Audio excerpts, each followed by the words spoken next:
ज़मानत के बारे में आपने बहुत सी किस्में इसकी सुन रखी होंगी। ज़मानत क़ब्ल गिरफ़्तारी, ज़मानत बाद गिरफ़्तारी, अबूरी ज़मानत। लेकिन ये ज़मानत की अक़साम क्या हैं, किस वक़्त कौन सी ज़मानत लेनी है? कानून की कोई बंदा गिरफ्त में अगर आ जाए तो उस गिरफ्त से इस वादे के साथ उसको निकालना कि जब कानून दोबारा कहेगा हम इसको पेश करेंगे अदालत में या जो भी अदारा उसमें होगा। ठीक, हमारे यहाँ ये समझा जाता है कि FIR हो गई है हमारे खिलाफ, अब गिरफ्तारी किसी वक्त होगी, किसी वक्त हो सकती है। यही बात है और है भी दुरुस्त और कानूनी बात है ये वाली। कानून में ये है कि अगर गिरफ्तारी के 1 मिनट के बाद केस ज़मानत का बनता हो तो ज़मानत लेनी चाहिए। बिस्मिल्लाहिर्रहमानिर्रहीम। मौजूद नाज़रीन अस्सलाम वालेकुम। AB मीडिया के प्लेटफॉर्म से मोहम्मद सुहेल रियाज आपकी खिदमत में हाज़िर है। नाज़रीन, जैसा कि आप जानते हैं कि हमने गुज़िश्ता हफ़्ते से अपने नाज़रीन की कानून की बुनियादी मालूमात में इजाफ़ा करने के लिए प्रोग्रामों का एक सिलसिला शुरू किया था, जिस सिलसिले का पहला प्रोग्राम आप देख चुके हैं और जिसका मौजू मुकदमे का इंदराज था। नाज़रीन, जब भी FIR या मुकदमे का इंदराज कर दिया जाता है तो उसके बाद जो बात सबसे ज़्यादा सुनने में आती है वो है ज़मानत।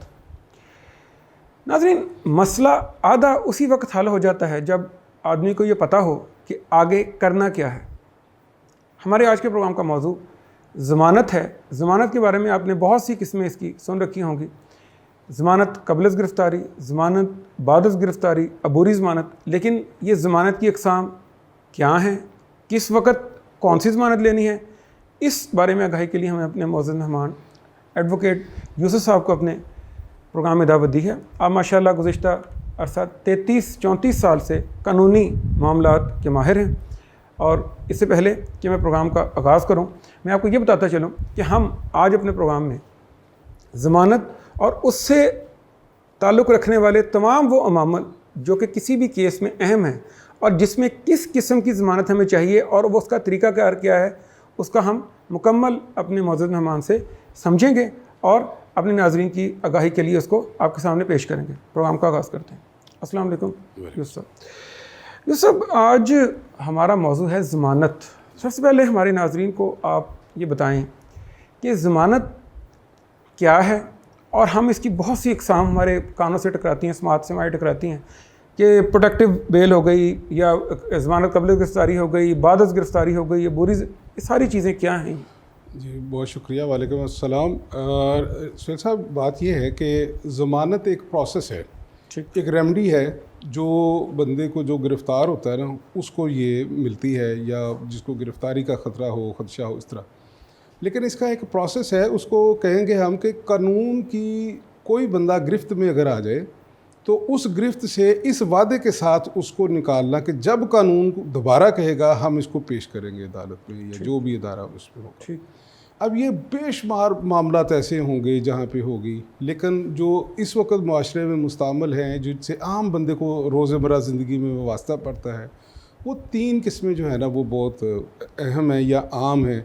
एक है उसमें प्रोटेक्टिव बेल, ठीक, दूसरी है प्री रेस्ट बेल और तीसरी है पोस्ट रेस्ट बेल। जो प्रोटेक्टिव बेल है ये अमूमी तौर के ऊपर बहुत मशहूर शख्सियात हों, जो पब्लिक फेम जिनकी हो ज़्यादा, उनके मतलब अगर कोई FIR दर्ज हो जाए या कोई मुकदमा दर्ज हो जाए तो ये किसी दूसरे शहर में हों या किसी ऐसी जगह पे हों जो इनकी बुनियादी कोर्ट है, जिसमें इन्होंने पहली दरख्वास्त जाके दायर करनी है और इनको खदशा हो उस किसी बंदे को भी, ज़रूरी नहीं कि वो बंदा वाकई फेम हो, कोई भी बंदा ऐसा हो उसके साथ कंप्लेनेंट के साथ मिली भगत करके भी कोई कर सकता है ना, आम बंदे के खिलाफ भी हो सकता है। लेकिन ये राइट अवेलेबल है मुलज़म को, चाहे वो फेम वाला हो चाहे ना हो। लेकिन ये अमूमी तौर के ऊपर ये फिनोमिना ऐसा ही है कि सियासतदान हो गए या फेम वाला कोई बंदा हो गया, कोई बिजनेसमैन हो गया, तो उसको इस चीज़ की ज़रूरत थी।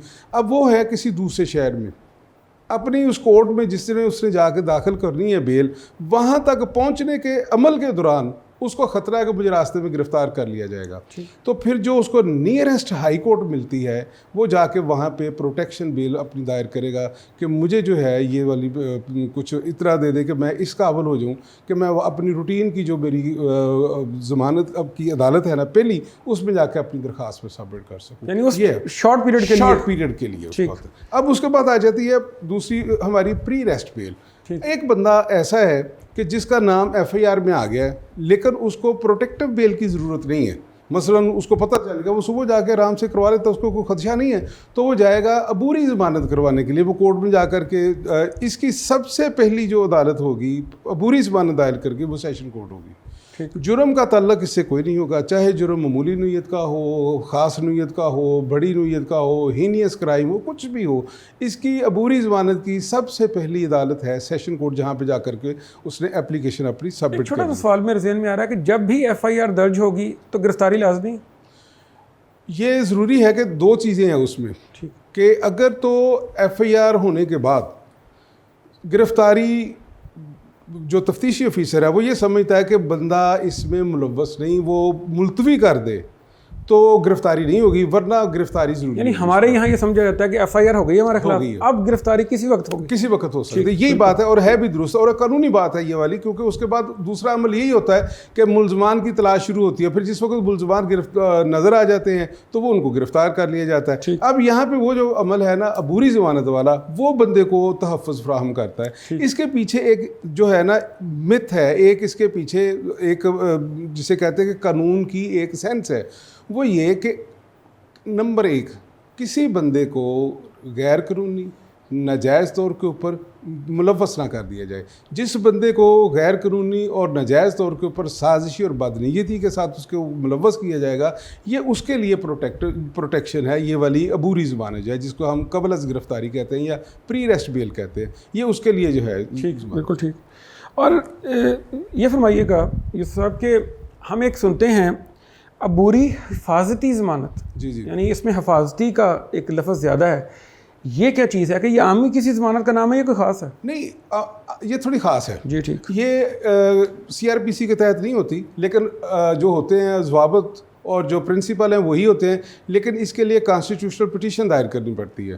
ये हाई कोर्ट का प्रीरोगेटिव है, हाई कोर्ट से नीचे कोई कोर्ट जो है ना इसको दे नहीं सकते। और मकसद इसका यही होता है कि मुझे अपनी फ़र्स्ट जो इंस्टेंस कोर्ट है, फर्स्ट जिसमें मैंने जाके अपनी पिटीशन वहाँ तक पहुँचने के लिए मुझे वक्त दिया जाए, और इस इस्तदा के साथ कि मैं वहाँ पर जो भी मुझे 2 दिन 4 दिन 6 दिन मिलेंगे, उसके अंदर अंदर मैं जो है ना वो वहाँ पर पहुँच के अपनी जो है। और यानी इसका जो हासिल करने वाला जो चाहता है इसको हासिल करना, वो वही बंदा है जिसके खिलाफ वो ऐसे ही हो गई है, पता लग गया कि केस हो गया, तो वो किसी इंटरम जगह पे मौजूद है, तो वो चाहता है कि अपनी कोर्ट तक पहुंचने के लिए जो है ना उसको वक्त चाहिए, दरकार है उस हद तक कि ये बंदा गिरफ्तार ना जो उस दौरान जाते हुए, तो ये उस बंदे के लिए जो होती है ना खास है। अब यूसुफ ये बताइए कि ज़मानत क़ब्ल गिरफ्तारी किन बुनियादों पर हम हासिल कर सकते हैं? इसकी बहुत लंबी चौड़ी बुनियादें नहीं हैं, ग्राउंड इसकी सिर्फ मुख्तसर सी है जो साबित करनी है और उसी ग्राउंड के ऊपर मिलनी है। It has very narrow scope, ठीक, इसका बहुत मुख्तसर सा जो है ना स्कोप है, और वो है कि मेरे खिलाफ मुकदमा जो है वो बदनीस्ती पे MLFID के ऊपर जो है ना वो कायम किया गया।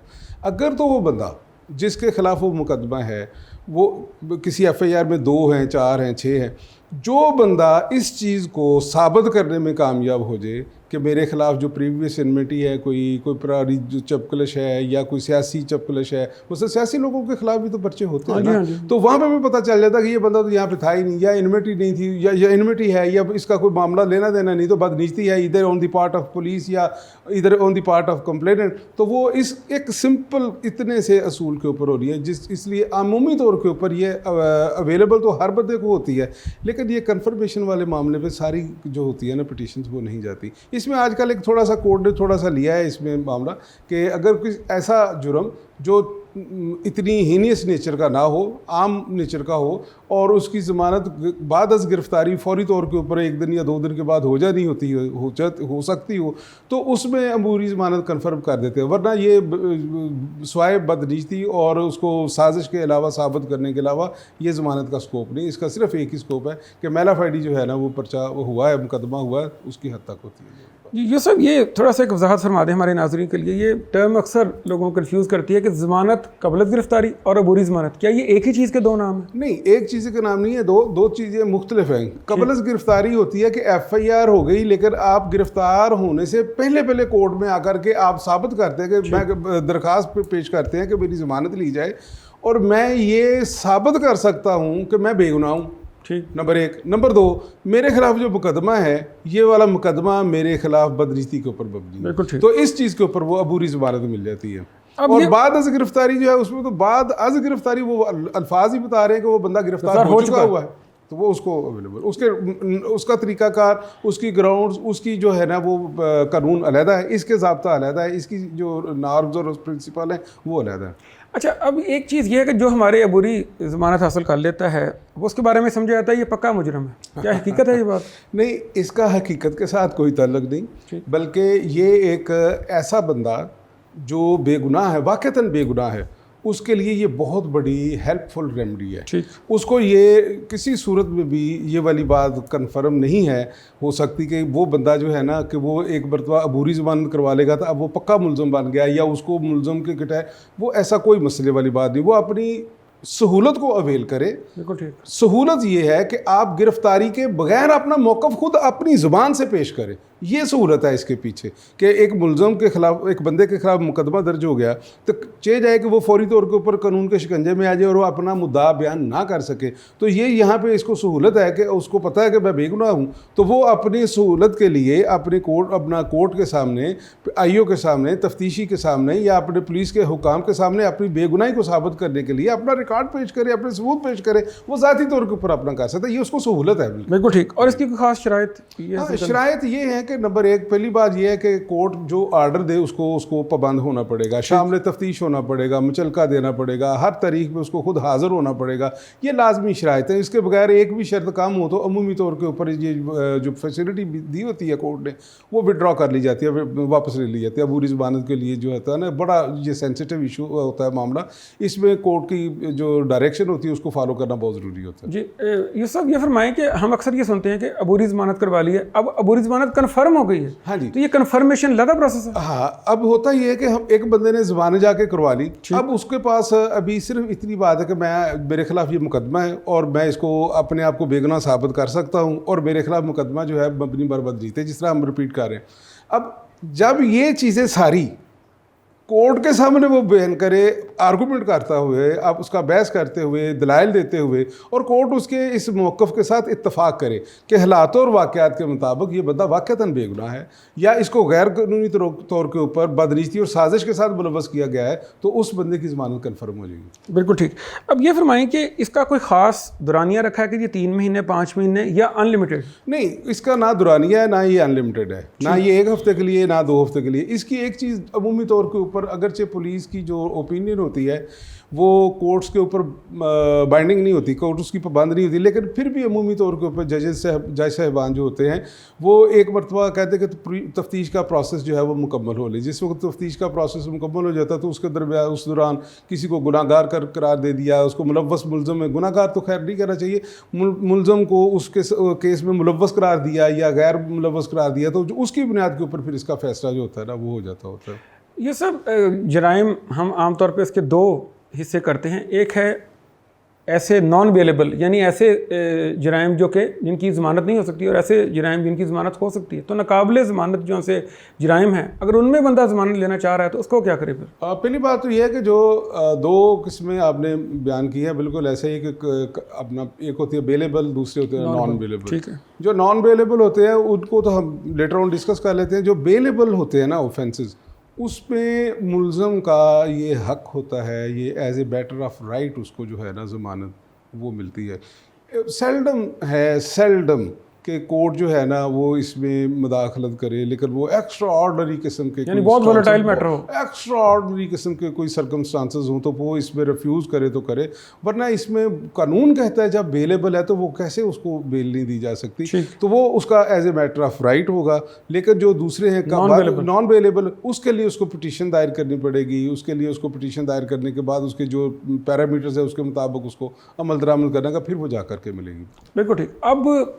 अब जो मुलज़म है उसकी गिरफ्तारी हो चुकी है, अब बाद अज़ गिरफ्तारी ज़मानत उसने लेनी है, वो कैसे लेगा? अच्छा, अब सूरत हाल आ गई। हमने जैसे पहले अर्ज़ किया था कि बाद अज़ गिरफ्तारी, कबल अज़ गिरफ्तारी के हवाले से, कि इसका पहला जो होता है ना फोरम, वो होता है सेशन कोर्ट।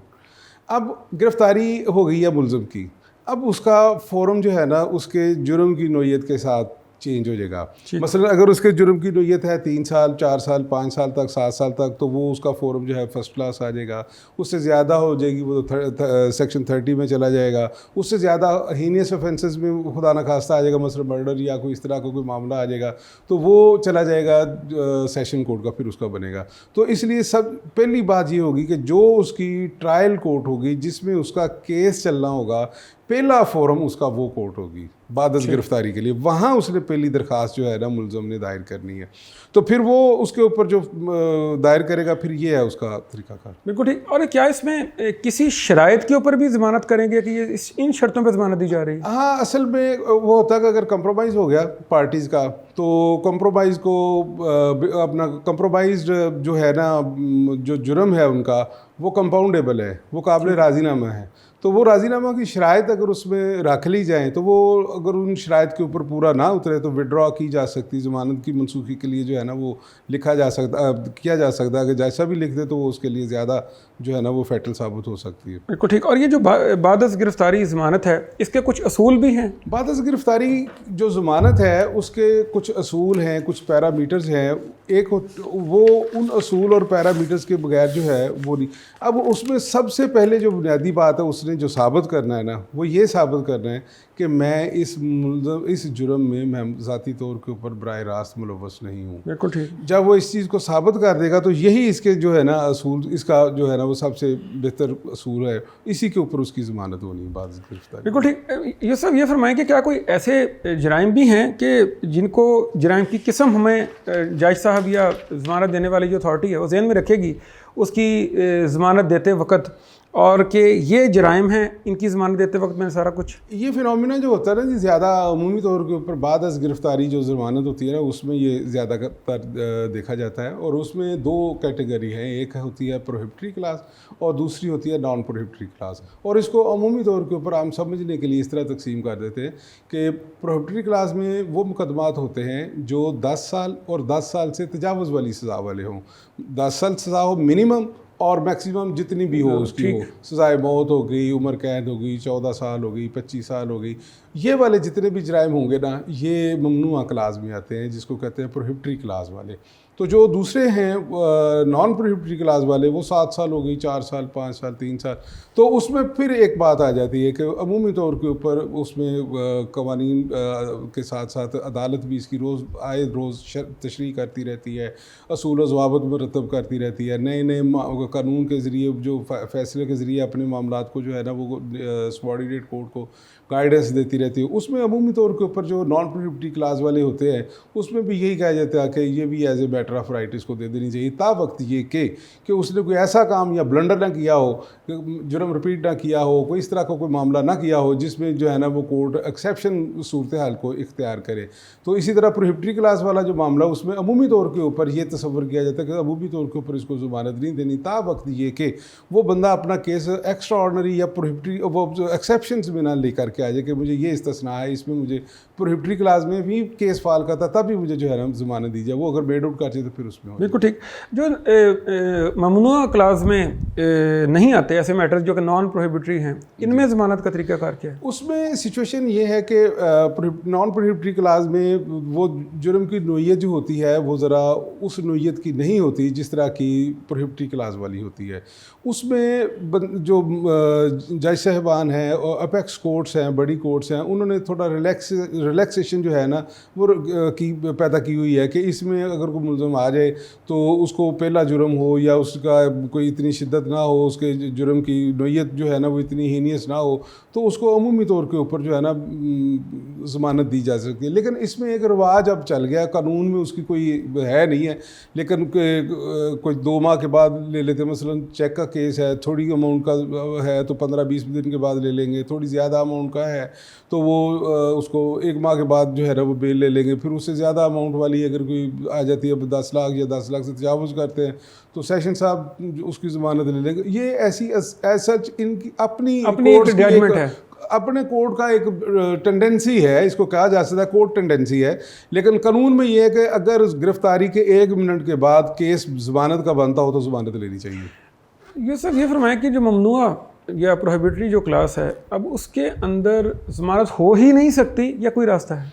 नहीं, उसमें अब आगे हम दो उस साइड के ऊपर के वो हो ही नहीं सकती ऐसा मामला कि कानून तो वाज़े तौर के ऊपर कहता है कि इनकी ज़मानत आपने नहीं लेनी, ठीक, किसी सूरत में भी नहीं लेनी। अब उसमें मैंने अर्ज़ किया था कि एक्सेप्शन सूरत जो है वो पैदा करनी होगी कि बावजूद इसके कि बंदे का केस ममनुआ क्लास में है, लेकिन कोर्ट उसके केस को देखती है कि ममनुआ क्लास में तो ज़रूर है लेकिन इसका रोल वो नहीं जो मेन रोल है, उसका रोल जो है सबॉर्डिनेट है, उसका रोल अदरवाइज़ है, ये बराह रास्त उसमें मुलव्वस नहीं है, तो फिर ऐसे मामलात के अंदर भी उसको ज़मानत जो है वो रिलैक्स दी जा सकती है, उसको कंसेशन। ये सब ये फरमाएं कि क्या जो मुल्ज़म है वो ज़मानत को अपना हक कह कर ज़मानत कभी अप्लाई कर सकता है? ये बहुत खूबसूरत सवाल है कि कोई भी मुल्ज़म किसी सूरत में भी बेल को एज ए हक या राइट क्लेम नहीं कर सकता। ये टोटल डिस्क्रिशनरी रिलीफ है, कोर्ट की स्वाबदीद के ऊपर है, ना दें तो ना दें, ना दे तो ना दे। ठीक है। और लेकिन इसमें एक चीज़ बड़ी क्लियर है कि कोर्ट की स्वाबदीद जो है वो भी बेलगाम नहीं है, ठीक, उसको भी जुडिशियसली ही जो है ना एक्सरसाइज करना होगा। अब इतने असूल और इतने ज़वाबत उसके ऊपर मरतब हो चुके हुए हैं कि इसके बावजूद भी कि वो डिस्क्रिशन है, लेकिन फिर भी उसको जो है ना किसी असूल के ताबे रह के ही अपनी डिस्क्रिशन को कोर्ट को इस्तेमाल करना होगा। तो ऐसी सिचुएशन में जब आ जाती है, मैं अभी आपको एक अर्ज़ करता हूँ कि एक बंदे का केस हुआ और उसका डिसाइड हो गया कि बेल बनती है उसकी, तो दूसरा बंदा सेम रोल वाला है तो वो फिर उसको कहेगा जी मेरा भी रोल वही है जो पहले बंदे को दी थी। यहाँ पे उसको जो है ना as a grace as a matter थोड़ा सा अर्ली जिसे कहते हैं आसानी के साथ रिलीफ मिल जाएगा। अदरवाइज़ ये बंदा कहेगा नहीं जी मेरा हक बनता है तो मुझे ज़मानत दी जाए, तो ये कोई हक के तौर के ऊपर क्लेम करने वाली बात नहीं है। बिल्कुल ठीक। अगर ये महसूस किया जा रहा हो कि केस जो है अभी मज़ीद तहकीक तलब है, यानी मुकदमे में अभी तहकीक की गुंजाइश बाकी है, कानून के तकाजे पूरे नहीं हुए, ऐसी सूरत में ज़मानत का फैसला क्या? ये सबसे अहम पॉइंट है। सबसे जो बाद अज़ गिरफ्तारी है ज़मानत, वो अमूमी तौर के ऊपर इसी एक पॉइंट के ऊपर जो है उसका फ़ैसला होता है। अब हर केस में हर वकील साहब ये लिखते हैं कि case does not fall in privilege class, या अगर even though fall in privilege का बट माई केस जो है ना वो फर्दर इंक्वायरी का है। तो अब वो फर्दर इंक्वायरी क्या है? हर केस ही फर्दर इंक्वायरी क्लेम की जा रही है। हर मुल्ज़िम आके कहता है मेरा केस फर्दर इंक्वायरी का, तो फिर फर्दर इंक्वायरी क्या है? किस चीज़ को कहते हैं फर्दर इंक्वायरी? फर्दर इंक्वायरी ये है कि जो जुर्म हुआ है उसकी सेहत से इनकार नहीं कि जुर्म नहीं हुआ, जुर्म हुआ है, लेकिन मुझे बराह रास्त इन वजूह की बिना के ऊपर कनेक्ट नहीं किया जा सकता।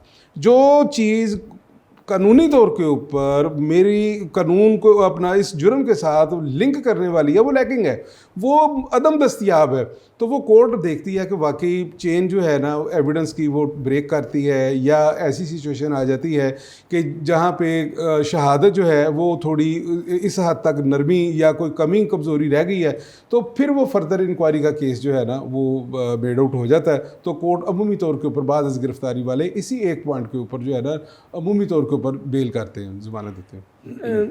ये सब ये देखा जाता है कि अगर किसी की ज़मानत हो जाए तो मिठाइयाँ खाते हैं लोग, लें जी अब केस ख़त्म हो गया, हमारी जान छूट गई। ये हकीकत है इसमें।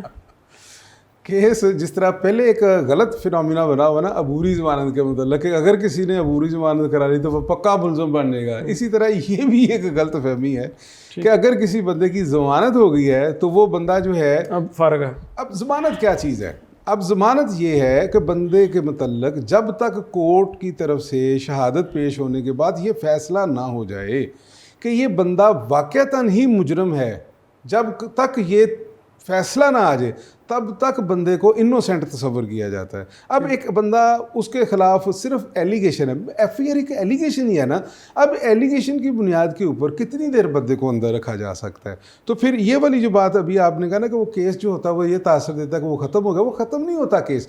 अभी उसकी एविडेंस उसके खिलाफ आनी है, केस का फैसला मेरिट के ऊपर होना है। ये सिर्फ उसको इतनी राय दी गई है कि तुम अगर कल कला को तुम बेगुनाह साबित हो जाओ तो फिर इसकी कोई कंपनसेशन कानून या कोई अदारा जो है ना वो आपको नहीं देगा। आप बाहर आ जाएं और अपने तरीके के साथ अपने केस को भी डिफेंड करें, अपने आप को भी डिफेंड करें और बाकी मामूलात ज़िंदगी अगर आपकी गुजर रही है तो वो नॉर्मल गुजारें। ये ना हो कि 15.5 साल के बाद पता चले कि आप तो क्या कहते हैं फिर प्रॉब्लम का शिकार हो जाएगा, फिर वो जो साल ज़ाया होंगे तो कौन सा वो उसका कोई जिम्मेदार नहीं, वो कंपनसेशन नहीं उसकी कंपनसेशन नहीं। अच्छा ये सब ये फरमाएं कि बाज़ औक़ात देखा जाता है कि सेशन कोर्ट से लेकर सुप्रीम कोर्ट तक बड़े बड़े वकील भी आ जाते हैं, ज़मानत नहीं होती, इसमें क्या है? इसमें अमूमी तौर के ऊपर जिस वक्त हमारे पास कोई ट्रायल लेके आता है ना तो हम उसको ना उसका जो डाटा होता है केस का उसको स्टडी करने के बाद हम ये समझ लेते हैं कि इस केस में ज़मानत का चांस नहीं बनता। वो क्यों नहीं बनता? गवाहान जब ज़मानत होती है ना, दो चीज़ें मुख्तलिफ हैं, ज़मानत और केस का मेरिट, ये दोनों मुख्तलिफ चीज़ें हैं। ज़मानत ने जो डिसाइड होना है वो सामने बादियो नज़र में जो सामने पड़ी हुई चीज़ है ना उसके ऊपर, उस टेंटेटिव असेसमेंट के ऊपर उसने डिसाइड, यानी ये कह सकते हैं जज साहब की स्वाबदीद है। स्वाबदीद तो फिर भी है, स्वाबदीद तो है, स्वाबदीद के सिवा तो कुछ दूसरा लफ्ज़ कहा ही नहीं जा सकता, टोटल स्वाबदीद है। लेकिन मैं ये कहता हूँ कि टेंटेटिव असेसमेंट यानी कि सरसरी जिसे बादियो नज़र में हम देखें और अब बर्ड आई व्यू पता चले कि बंदा गुनहगार है, लिंक करता है या नहीं करता, इस तरह की डीपर एप्रिसिएशन ही। जबकि ट्रायल में डीपर एप्रिसिएशन है, आपने बाल की खाल को उतार के जो है ना जिरा का हक है, डॉक्यूमेंटेशन को वहाँ पे देखना है, फिर उसके बाद गवाहान को जिरा करते हुए गवाहान के बयान को देखना है। यहाँ पे सिर्फ इतना देखना है कि किस किस ने इसको लिंक किया, कौन कौन सी एविडेंस इसके खिलाफ है, वहाँ से फिर पता चल जाता है। मसलन एक बंदे के खिलाफ एविडेंस है कि इसने एक बंदे को फायर मारा जो उसके दिल पे लगा या माथे पे लगा और बंदा मर गया, तो अब 3 बंदे गवाहान की सूरत में बंदे 2 मौजूद हैं, उसके मेडिकल एविडेंस उसके खिलाफ है, तो उसकी ज़मानत किस तरीके के साथ जो है ना वो ली जा सकती। ता वक्त है कि वो भी एक्सेप्शनल केस में ना उसका केस आ जाए, वरना वो केस किसी सूरत में भी नहीं बनता। लेकिन अब वो बंदा ज़मानत तो नहीं हुई उसकी, सुप्रीम कोर्ट तक नहीं हुई, लेकिन बंदा बरी हो जाता है। कैसे?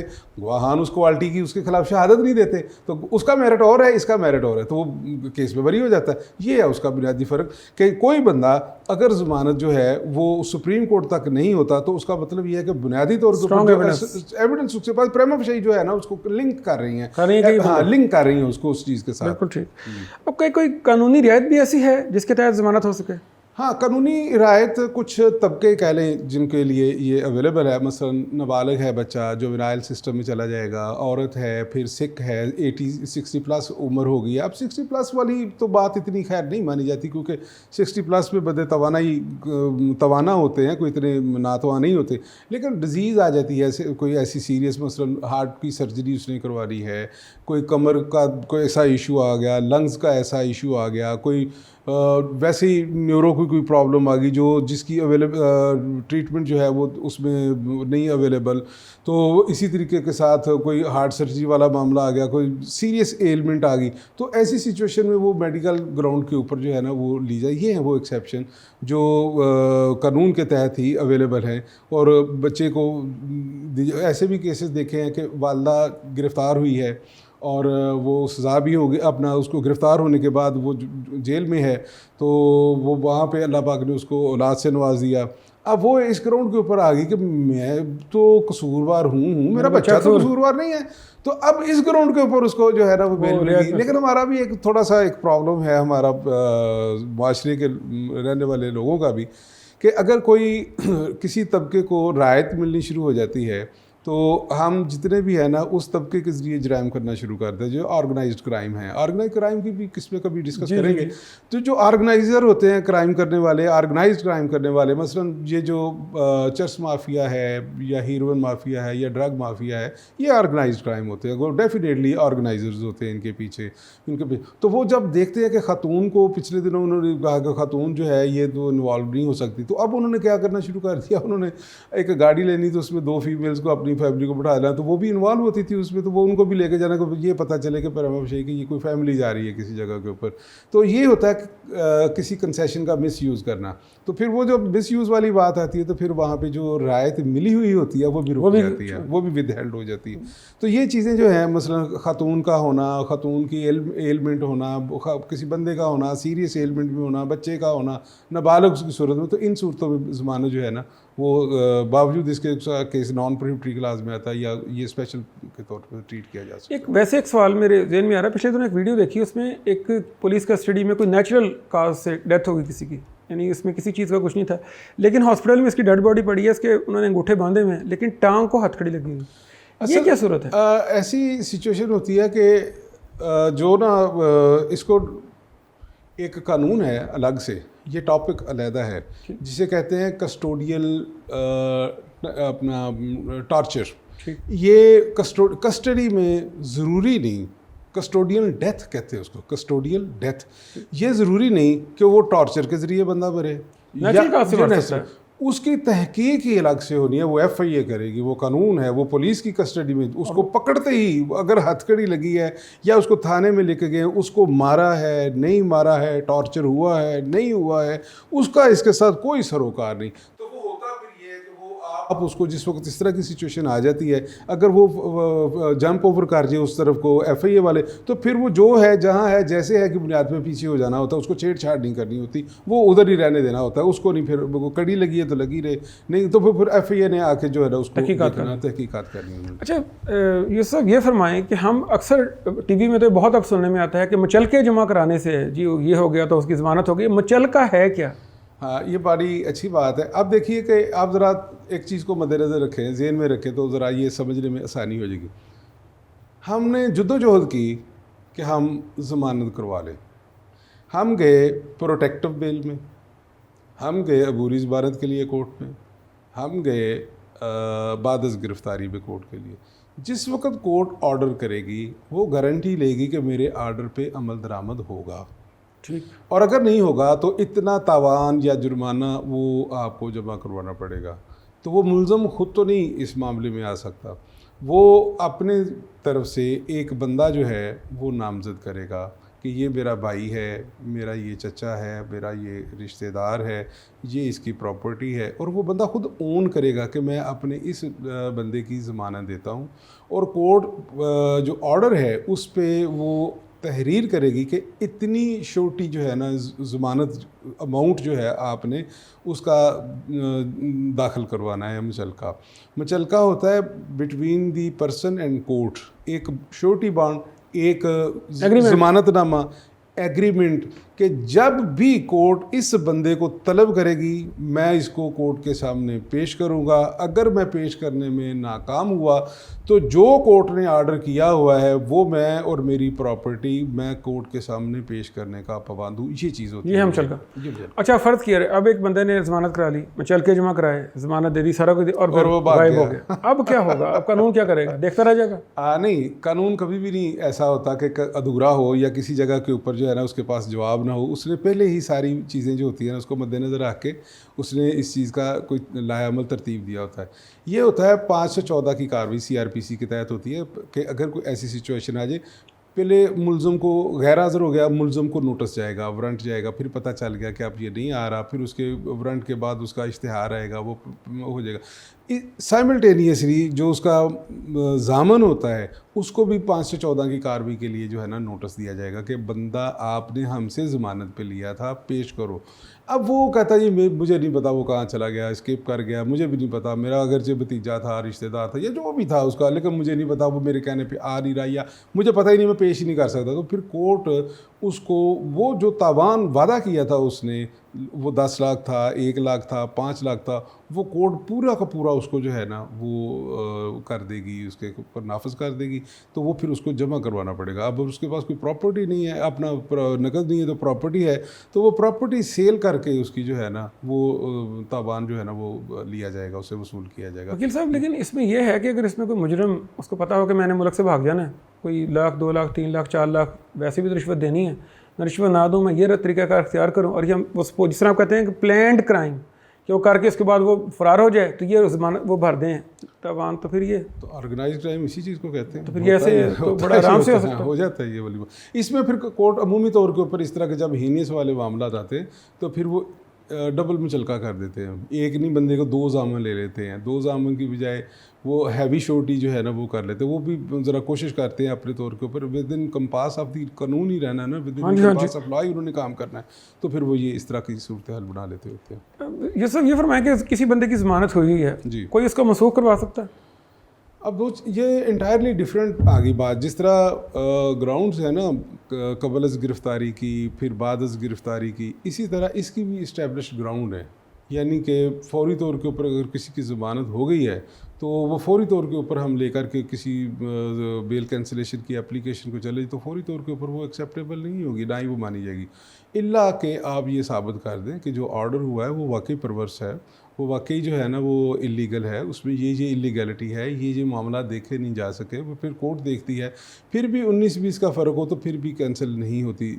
ज़मानत करवाने से ज़्यादा मुश्किल कैंसिल करवाना है, ज़्यादा मुश्किल कैंसिल करवाना। लेकिन ये नहीं कि होती नहीं है, लेकिन जहाँ पे ऐसा मामला आ जाए, मसलन 324 वाला मामला था, बंदा बादज़ा मर गया है, कत्ल हो गया है, वो फायर लगा था, 324 की ज़मानत हो गई, या कोई ऐसा कोई मामला आ गया, चोट एक लगी थी, बादज़ा उसका जुर्म जो है ना वो बड़े जुर्म में मुंतकिल हो गया, तो ऐसे सूरतों में ज़मानत मनसूख हो सकती है।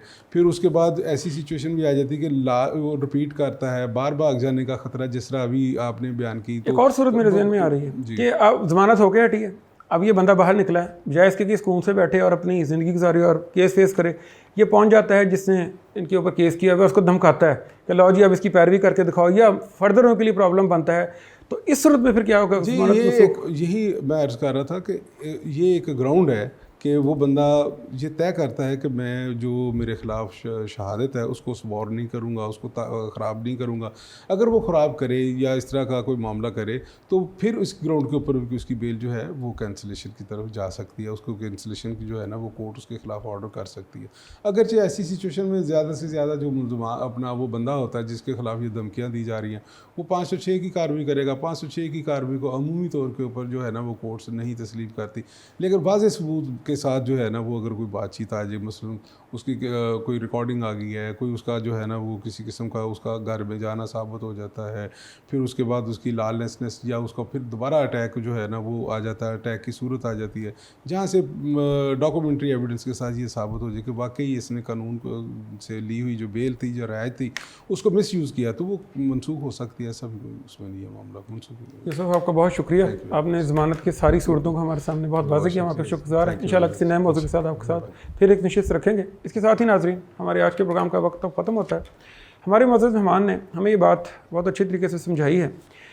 2 सूरतें हो सकती हैं, या आप मुल्ज़म हैं या आप मुजरम हैं, यानी आपने जुर्म नहीं किया, सिर्फ इल्ज़ाम है, या आपने जुर्म कर दिया है, ख्वाह वो कितने भी शदीद हालात में किया है, कितनी मजबूरी में किया है, लेकिन आप एक गलती के ऊपर अब दूसरी गलती ना करें। वो ये कि जुर्म दर जुर्म करने की बजाय कानून में आपके बहुत से हकूक़ मौजूद हैं, आप कानून का रास्ता इख्तियार करें और कानून में अपने किसी माहिर वकील के मशवरे से अपने आप को लेकर चलें। आपका रास्ता जिस तरह आप कानून के तहत चलते जाएंगे, आपका रास्ता आसान होता जाएगा। आपकी ज़मानत कि हर सूरत में कोई ना कोई सूरत मौजूद है, जो कि हमारे मौजूद वकला साहबान बहुत अच्छी तरह जानते हैं। बजाय इसके कि मफरूर होने के आप कानून को फेस करें, कोई ना कोई रास्ता ऐसा निकल आएगा जिससे आपका किया हुआ जुर्म, उसकी जो नौइयत है वो सामने आ जाए, या अगर आपने जुर्म नहीं किया तो आप बाइज़्ज़त बरी हो जाएं। ताहम सबसे अहम बात यह है कि आप कानून का सामना करें। अपने अज़ीज़-ओ-क़ारब, अपने दोस्तों, सबका ख्याल रखिएगा। आइंदा किसी नए मौजू के साथ फिर हाजिर होंगे। तब तक के लिए इजाज़त, अल्लाह हाफ़िज़।